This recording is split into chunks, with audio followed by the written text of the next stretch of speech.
Les transports perméatifs actifs. Les transports perméatifs actifs. Très bien. Donc, on a terminé avec les transports perméatifs passifs. On a donné les transports perméatifs actifs. D'accord? Il nécessite de l'énergie. Soit il nécessite de l'énergie à utilisation directe, ce sont les transports perméatifs actifs primaires, soit ils sont secondaires, ils utilisent la force mécanique d'un autre ion, du transport d'un autre ion. Ceux qui sont secondaires, ils peuvent être sympores ou là, antipores. Sympores, antipores. Allez, on continue. Caractéristiques des transports perméatifs actifs. Il désigne le passage d'un ion ou d'une molécule à travers la membrane avec apport d'énergie ou avec utilisation d'un gradient électrochimique d'un autre ion. Soit j'utilise le gradient, soit j'utilise l'ATP. Si j'utilise l'ATP, actif primaire. Si j'utilise le gradient, je l'appelle actif secondaire. Actif secondaire. Déplacement contre le gradient de concentration ou le gradient électrochimique de la molécule à transporter. Donc contre le gradient de concentration. Et c'est parce que c'est contre le gradient de concentration que j'ai besoin d'énergie. Les transports actifs, la primaire, c'est la pompe, elle consomme de l'ATP. Je consomme de l'ATP et je fais transporter la molécule contre son gradient de concentration. Soit j'utilise un ion moteur qui va passer selon son gradient de concentration et un ion, une molécule transportée qui va aller contre son gradient de concentration. D'accord? C'est clair. Perméase active. Les pompes, ce sont des enzymes. Pourquoi ce sont des enzymes? Parce qu'elles réalisent des réactions. Ce sont des ATPases. Elles vont dégrader l'ATP pour enlever de l'énergie qui est contenue dans les liaisons, dans la liaison entre le dernier et l'avant-dernier phosphore. C'est un transport actif primaire. Les perméases de cotransport, ou sinon perméases de cotransport. Pourquoi cotransport? Parce qu'elles transportent deux molécules à la fois. Les perméases sympores ou les perméases antipores. C'est un transport actif secondaire. On se répète.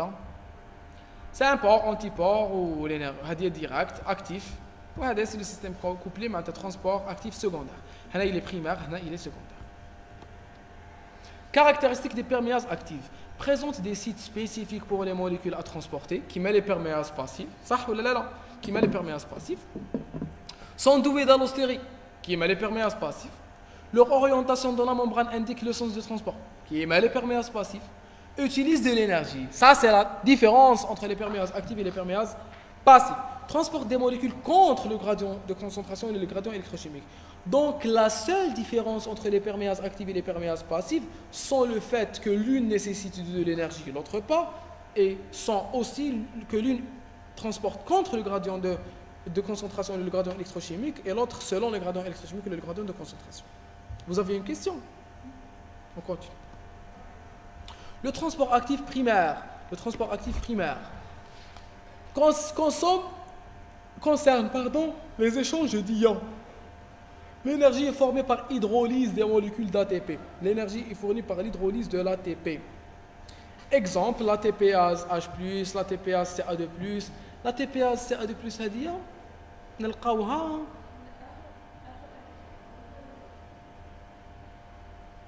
في الRER, le réticulum endoplasmique. Oui, peut-être. La ATPase H+, dans certains cellules, elle fait entrer activement le H+, l'estomac, le globule rouge. La TPase NA+, K+, on la connaît, on la un peu partout dans les cellules nerveuses, les cellules musculaires. La pompe NA+, K+, ATPase, structure. La pompe NA+, K+, est une glycoprotéine transmembranaire. C'est une glycoprotéine composée de deux sous-unités alpha catalytiques et de deux sous-unités alpha bêta structurales. Alpha sont catalytiques et bêta structurales. Donc bêta, elles donnent un squelette, elles sont situées en périphérie, ou alpha, elles réalisent la réaction proprement dite. 3 sites de fixation de NA+, et 2 sites de fixation de K+. Ça, on connaît. Un site d'hydrolyse d'ATP, ou là de phosphorylation, un site de fixation de l'ouabaïne, ou abaïne. Donc je fais l'ouabaïne. Je fais la l'ouabaïne. L'ouabaïne, elle est très importante. L'ouabaïne, elle est très importante. Donc, elle fait sortir le NA+, ou elle fait entrer le K+. Que le contre le gradient de concentration. Mode de fonctionnement de la pompe. La phosphorylation de l'ATPase induit le changement de sa conformation et la libération de 3 Na+ dans le milieu extracellulaire. Le Na+, il va aller contre son gradient de concentration. Le Na+, il se fixe sur les récepteurs TAO. Il y aura une fixation de molécules de phosphore. L'énergie, elle est tirée de la liaison entre le P et l'ADP.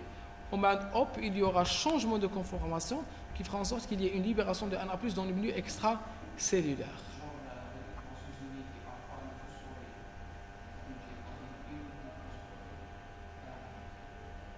Mais il n'y a quelle sous-unité?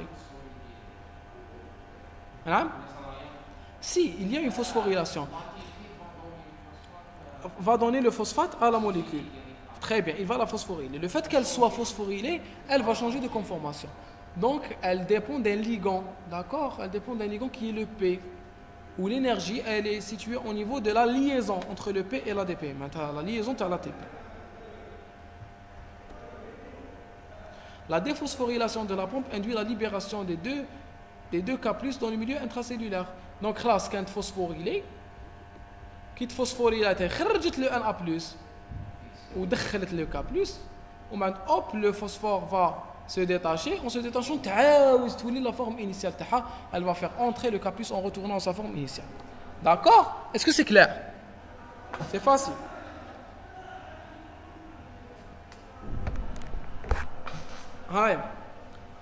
Rôle, l'ATPase maintient la différence de répartition des charges.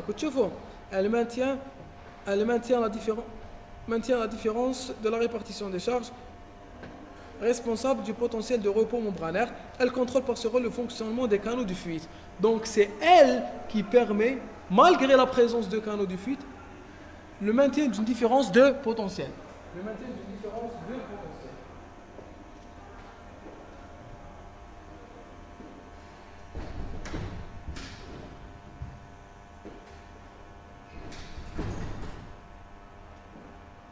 D'accord?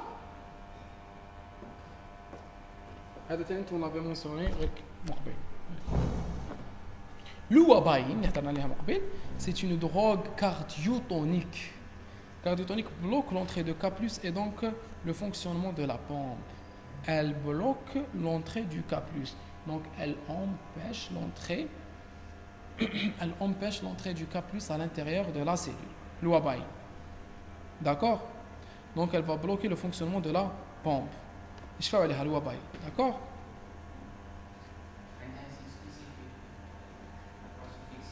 La pompe, oui, elle va empêcher ça.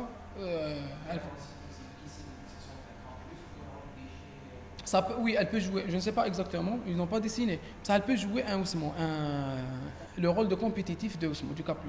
D'accord? Donc l'essentiel, c'est qu'elle va empêcher l'entrée du K+. D'accord?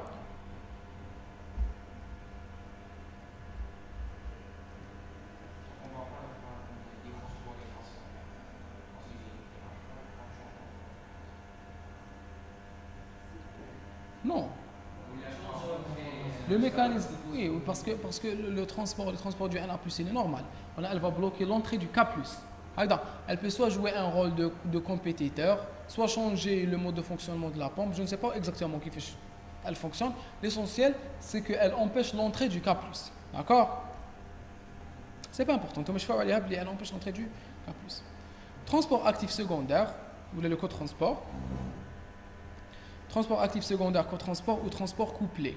Cotransport, transport actif couplé à un transport passif. Donc il y a un transport passif d'une molécule qui traverse selon son gradient de concentration, ou le transport actif qui est ce transport qui accompagne le transport passif. Concerne les transports de molécules ions ou d'ions entre eux, soit un ion يحرك معه un ion, soit un ion يحرك معه une molécule. Un ion يحرك معه une molécule qui m'a les acélytes, un ion يحرك معه un ion qui m'a les pompes H+, K+. D'accord? Au niveau de l'érythrocyte, au niveau de la cellule gastrique, il y a des canaux H+, K+. C'est le transport antipore. Il trouve H+, puis il خرج K+. L'énergie est fournie par un gradient ionique essentiellement sodique. Mais ça peut être autre chose. Les transports couplés, transport sympore, Na+ glucose dans le même sens, au pôle apical de l'entérocyte de la cellule rénale, on l'a vu. Transport antipore, transport Na+, CA2+, dans deux sens opposés. En général, les ions qui ont un sens opposé ont la même charge. Yak. Membrane plasmique des cellules cardiaques. Donc, la membrane plasmique, le canal Na+, et A+, il est retrouvé au niveau du myocarde, de la cellule cardiaque. Sympore dans le même sens, antipore dans des sens contraires. Le cotransport sympore Na+ glucose dans les cellules intestinales et rénales. Au pôle apical, l'entrée passive de 2 Na+, selon les gradients, vont fournir l'énergie indispensable à l'entrée active d'une molécule de glucose. Pour faire entrer une molécule de glucose, il y a les 2 Na+. Pour faire entrer une molécule de galactose, il y a les 3 Na+.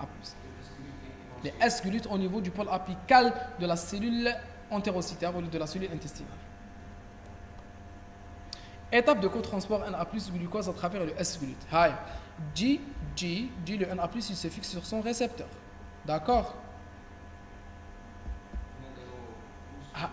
Chauffe, concentration du Na+, concentration du glucose, elle est basse. Donc, Na+ binding creates a site for glucose. La fixation du Na+,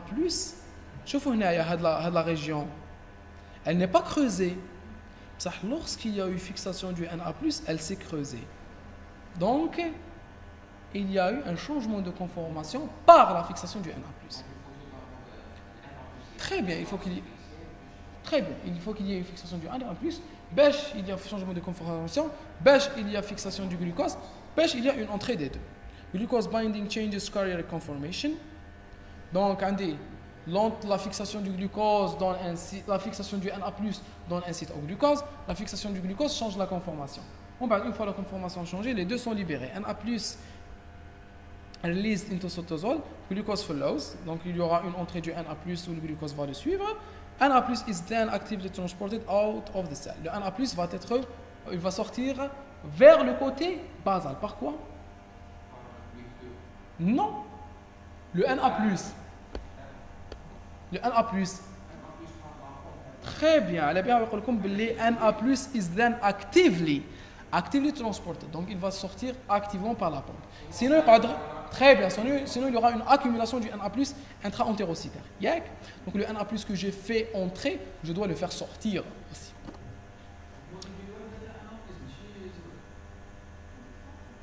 Zouj pour le Na+. C'est une représentation. D'accord? 2 pour le... Comment ça s'appelle? Le glucose et 3 pour le galactose.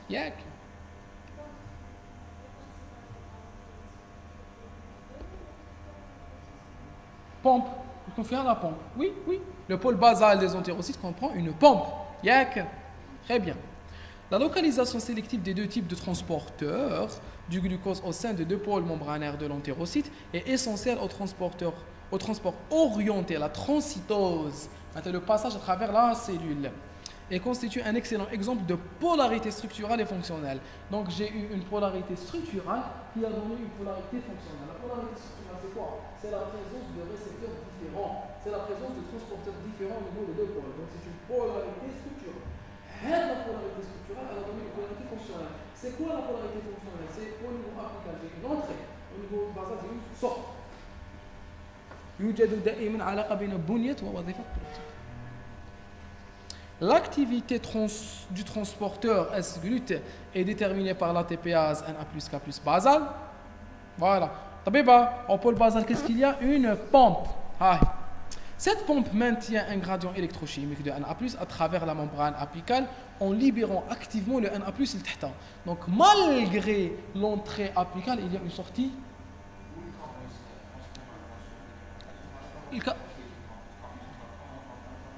Non, il ne va pas s'accumuler à l'intérieur de la cellule parce qu'il y a un système de transport qui lui est dédié. Oui,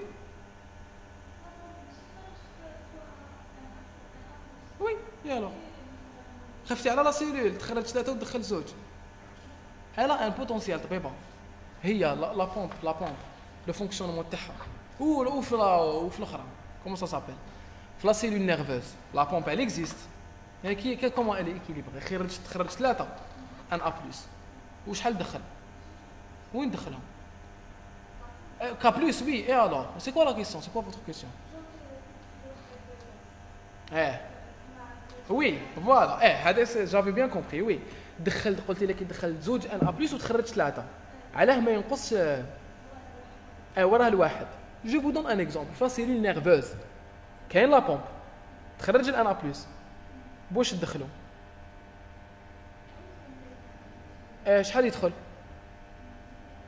بزاف هاي كيف تدخل بزاف وتخرج غير 3.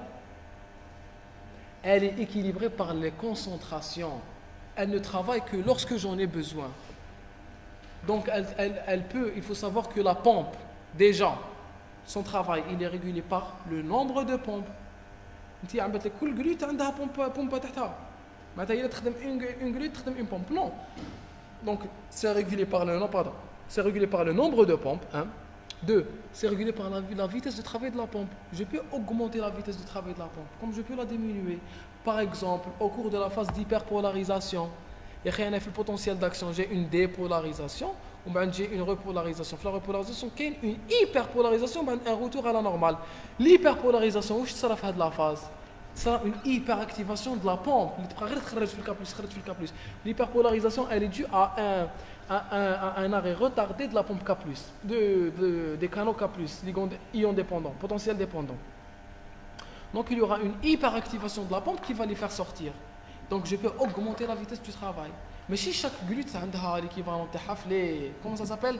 Les pompes. Donc je peux réguler le travail de la pompe par le nombre de pompes ou par la vitesse de travail de la pompe. Donc l'essentiel c'est le sens. Très bien.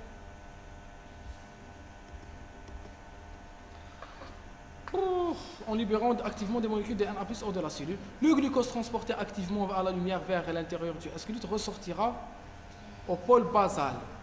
Ressortira au pôle basal. طبيب قنوات الميز اللي كنا نحكيو عليهم les canaux libres, les canaux qui sont ouverts en permanence. الكا بلس يخرجوه ولا يدخلوه؟ يخرجوه. دونك كيما راهو يدخل لتحت بلا بومب يقدر يخرج لفوق بلا بومب qui est tout le temps ouverte. D'accord? Donc elle peut le faire sortir. On continue.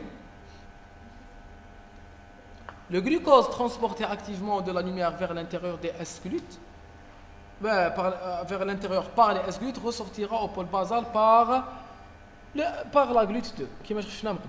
C'est une diffusion facilitée. Entrée active dans la cellule rénale. Dans la cellule rénale, un transport s'import, un Na+ glute. وتشوفوا هنايا une molécule de Na+ دخل معها une molécule de glucose.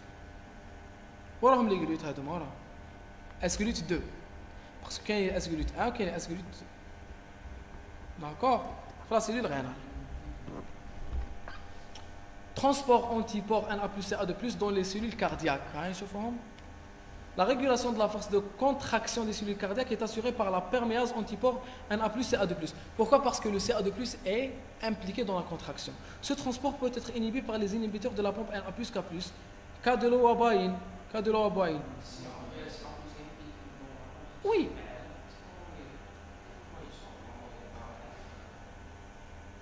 Parce que oui. Parce que je dois contrôler la concentration intracellulaire de Ca2+. La contraction musculaire.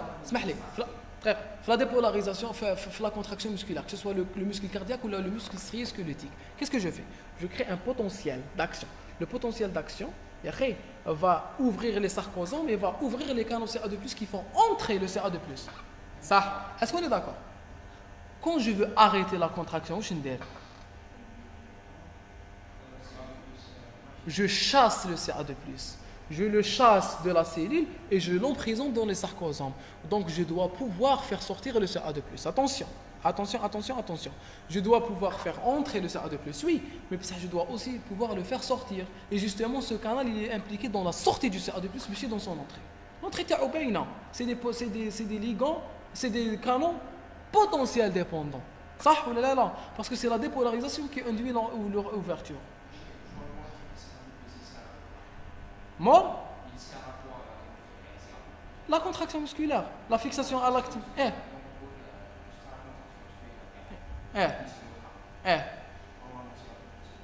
Oui, il troll par d'autres canaux qui ne sont pas représentés ici. C'est des canaux potentiels dépendants. D'accord? هاني دخلتوها ودار لا كونتراكسيون. واش لازم ندير له؟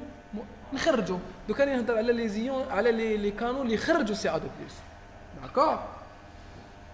L'antipore Na+H+ permet de réguler le pH intracellulaire. Na+H+, oui, ou la K+H+, ils interviennent dans la détermination du pH. Vous allez voir ça l'année prochaine, Inch'Allah. L'équilibre acido-basique. L'essentiel, c'est que باللي كاين des canaux antipores. هنايا كي نحب نقص la quantité de Ca2+ à l'intérieur de la cellule pour protéger la cellule cardiaque contre une contraction continue. ندخل le Na+. D'accord? Effet de l'ouabaïne sur la cellule cardiaque. شوفوا l'ouabaïne واش دير. L'ouabaïne va bloquer la pompe. D'accord? Augmentation de la force de contraction cardiaque. وعلاش؟ Parce qu'en bloquant la pompe, elle va diminuer la quantité de Na+ extracellulaire. Le Na+, واش يدير؟ L'ouabaïne, elle bloque même la pompe. Elle bloque le transport de K+, en bloquant le transport de K+, elle bloque aussi le transport du Na+. Donc elle bloque le K+, elle bloque aussi la sortie de Na+. D'accord? D'accord? Elle bloque la sortie de Na+. Donc le Na+ intracellulaire, le Na+ intracellulaire va augmenter. Et en augmentant, il ne va plus pouvoir entrer parce qu'il y a un peu un équilibre entre la partie extracellulaire et intracellulaire. Ou qui le Na+ ne peut pas entrer, il ne va pas pouvoir faire sortir le Ca2+. Donc il te bloque le canal. Qui te bloque le canal? Où est-ce que le Ca2+? Mais donc il y aura une augmentation de la concentration du Ca2+, et il y aura une contraction cardiaque qui est accrue. Avec augmentation de la force des contractions cardiaques. Est-ce que tout le monde a compris? Le Ca2+, le Ca2+ est impliqué dans la contraction cardiaque. Le Ca2+ entre par des potentiels, par des ligands, par des canaux potentiels dépendants. D'accord? Il entre. Je dois le faire sortir. Pour le faire sortir, je dois faire entrer le Na+. Pour pouvoir faire entrer le Na+, je dois avoir une concentration faible au niveau intracellulaire. Ça ou là. Très bien. La concentration faible intracellulaire, elle est maintenue par quoi? Par la pompe. Si la pompe s'arrête, elle ne fera plus sortir le Na+. Le Na+ ne fera qu'entrer. Donc il y aura un équilibre entre le milieu extracellulaire et le milieu intracellulaire. Il n'y aura plus de différence de potentiel. Je vais éliminer la différence de la concentration du Na+ entre le milieu extracellulaire et le milieu intracellulaire. Le Na+ ne pourra plus diffuser selon son gradient électrochimique. Le Na+ n'entre pas. Puisqu'il ne peut pas entrer, il ne peut pas faire sortir le Ca2+, le Ca2+ va rester à l'intérieur de la cellule, et en étant à l'intérieur de la cellule, il va pérenniser, ou là, il va faire continuer la contraction cardiaque. Donc il va augmenter la contraction cardiaque. Traitement de l'insuffisance cardiaque, on dirait l'ouabaïne. Insuffisance cardiaque, on dirait l'ouabaïne. Parce que l'insuffisance cardiaque, c'est quoi? C'est une contraction cardiaque qui est inadéquate. L'ouabaïne est un tonicardique. Il va augmenter la contraction cardiaque, inhibition du fonctionnement de la TPase, donc arrêt du blocage du cotransport Na+ Ca2+, inhibition du fonctionnement de la TPase, donc le K+ n'entre pas ou le Na+ ne sort pas. Donc pas de sortie de Na+. Le Na+ va s'accumuler à l'intérieur de la cellule, donc il ne pourra plus entrer par les canaux talmaïs, les canaux qui sont tout le temps ouverts. Très bien, donc arrêt ou blocage du transport Na+ Ca2+, mais Na+ يدخل donc ما يقدرش يخرج le Ca2+, augmentation du Ca2+ intracellulaire, augmentation de la contraction du muscle cardiaque. Et je vous remercie.